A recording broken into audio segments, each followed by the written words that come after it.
this coffee break, you can have a coffee again, maybe tomorrow or later, whenever you want. It's right there in the chat, and a whole session dedicated to practical tools. All right, let's continue because maybe your coffee is already up.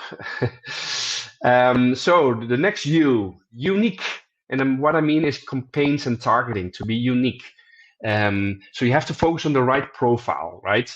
Again, nothing rocket science, but focus on their right age, interests, countries, and research. Use user personas, and actually, yeah, already heads up. That's the next U. But also about student flow. We like to use that website you see at the bottom about student flow. Where do students come from? Maybe there's some countries you haven't thought about and that end up a lot in your country.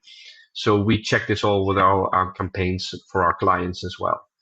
Adapt to marketing channels, whether it's undergraduate, maybe, we use TikTok, for example, more and more.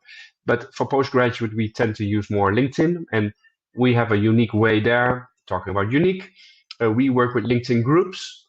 So I'll give you that little takeaway instead of LinkedIn advertising. So we actually work with different groups and work with the owners of the groups, and they post on our behalf. So a little tactic there. Email is one that's very important always still. It's sometimes forgotten in all the new buzzwords of technology. It's very useful. And so we use that, of course, from our database as well, and people that come to our website. And and personalize it. So I'm talking about unique. Your campaigns need to be feeling authentic. And authenticity comes in all forms and ways, from the words you use, the visuals, the interactivity. You can make types of ads that just feel fun to interact with. Try things out. So there's the A/B testing part, and maybe test it with some students first, right? So it's does the communication you use, does it really resonate with the students you're trying to approach? I don't know about you, but I'm definitely already a bit of an older person in recruitment. So we tend to sometimes we feel we're in touch, but it's different than the Gen Z, right? That maybe you're approaching now. They have different ways of doing, want to be communicated different with, and it's key that this authenticity that they and this personal approach that it resonates with them again, right? So keep that in mind. I think we had a coffee break again on some points as well. Yes, about lead nurturing and the whole follow-up. There's again not time today for me to go into that, but there's a coffee break on that as well. And I think I have it as well. So I will share it in the chat. What not to do. So that's the one I will jump in as well. And of course, I will give tips there on some things, some common mistakes or we've seen and we've learned, frankly, as well, right?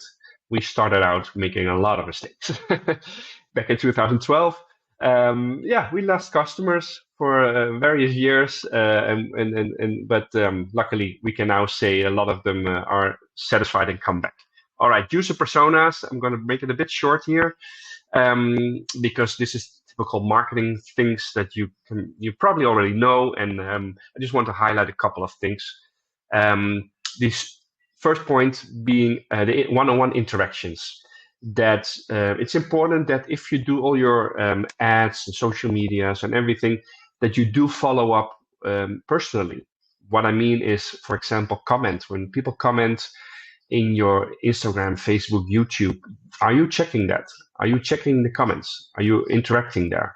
Because it's very important that students feel heard there as well, and there's actually someone looking after that. So check out the to make sure that you're doing that. Also, in your website, there's bots and everything to help you with that, but also there should be some personal touch at some point.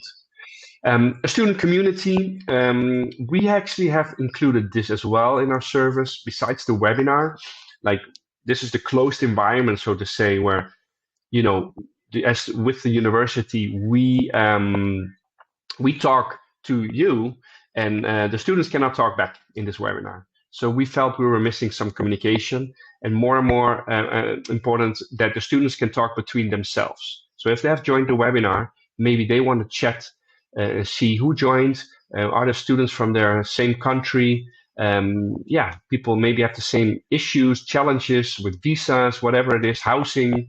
In a lot of cities, a big issue and challenge as well. So we created a student community outside of the webinar, and they can join actually before and after the webinar. They can join and get together and yeah, help each other again, and that can help you with actually, first of all, it offloads your workload probably because they don't come to you with the questions, and second of all, they are helped and possibly end up, yeah, actually applying and not getting stuck in the process.